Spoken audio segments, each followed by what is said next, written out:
Hi friends, எல்லோரும் எப்படி இருக்கீங்க? இன்றைக்கி ஒரு சிம்பிளான ஒரு கத்திரிக்காய் போட்ட ஒரு புளிக்குழம்பு டேஸ்ட்டாக இருக்கும்.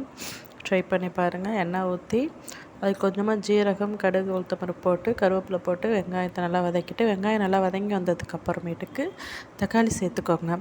தக்காளி நல்லா வதங்கி இந்த அளவுக்கு வந்ததுக்கப்புறம் ஒரு ரெண்டு டேபிள் ஸ்பூன் போல் மல்லித்தூளும், ஒரு ஸ்பூன் போல் மிளகாய்த்தூளும், கொஞ்சமாக மஞ்சத்தூள் சேர்த்து நல்லா கலந்து விட்டுக்கோங்க. கலந்து விட்டு நல்லா தண்ணி கொதித்து வந்ததுக்கப்புறம் கொஞ்சமாக புளி சேர்த்துக்கோங்க. அதுக்கு முன்னாடி நம்ம எண்ணெயில் நல்லா கத்திரிக்காயை வதக்கி எடுத்து வச்சுக்கணும். புளி சேர்த்து ஒரு கொதி வந்ததுக்கப்புறம் நம்ம வதக்கி வச்சுருக்க கத்திரிக்காய் அது கூடவே சேர்த்து நல்லா எண்ணெய் பிரிஞ்சு வர அளவுக்கு கொதிக்க விடுங்க. கொஞ்சமாக நாட்டு சக்கரை ஆட் பண்ணிக்கோங்க. நல்லா டேஸ்ட்டு நல்லாவே இருக்கும். உங்களுக்கு என்னுடைய வீடியோ பிடிச்சிருந்தா லைக் பண்ணுங்கள், சப்ஸ்கிரைப் பண்ணுங்கள் மறக்காமல். அப்புறம் இந்த லீவ் நேரத்தில் உங்கள் பிள்ளைங்களை வச்சுட்டு எப்படி சமாளிக்கிறீங்கிற ஒரு அட்வைஸும் எனக்கு பண்ணுங்கள். என்னால் முடியல எங்கள் பிள்ளைங்களை வச்சுட்டு சமாளிக்க. ஒன்று மாற்றி ஒன்று அடிச்சுக்கிட்டே இருக்குது அந்த நேரம் பார்த்தாலும். பாப்பா பாப்பா பாப்பா